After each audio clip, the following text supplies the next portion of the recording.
Il-Ministri tal-Gvern huma skomdi jiffaċċjaw li jġorru responsabilità l fatt li pajjiżna spiċċa grey listed mill-Financial Action Task Force u l-konsegwenzi li din se jkollha fuq l-ekonomija tagħna.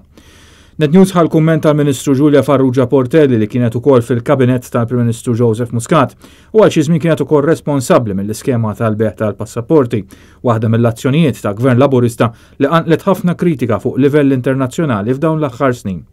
Mistoqsija kif min wassal għal ħsara jistaqat isewwija, Giulia Farrugia Portelli wieġbed biss li l-Gvern għadda mit-test tal-Manival u allura qed jaħdem. Waħda mir-raġunijiet li qed joħorġu huwa nuqqas ta' enforcement. Ġifieri qafas legali kien hemmhekk, ir-rapporti kienu jkunu hemmhekk, imma ma kienx isir azzjoni fuqhom. Ġifieri nerġa' ngħidu dak kien Gvern Laburista wara Gvern Laburista ieħor imma nies kien hemm elementi li għadhom ġo fih. Kif in-nies li kienu responsabbli li wasalna jirranġawh. Manival u diversi istituzzjoni oħra internazzjonali faħru l-mod ta' kif Malta għamlet diversi riformi f'dawn l-aħħar xhur. Wieħed irid ikompli jaħdem f'dak l-ispirtu biex verament Malta tieħu dak iċ-ċertifikati li verament jistojla. Grazzi ħafna. L-FATF, l-Organizzazzjoni Dinjija għal ġlieda kontra l-ħasil tal-flus u l-finanzjament tat terrorizmu, ivvotat biex pajjiżna jispiċċa fil-lista griża, l-ewwel pajjiż tal-Unjoni Ewropea li qatt spiċċa fil-Grey List.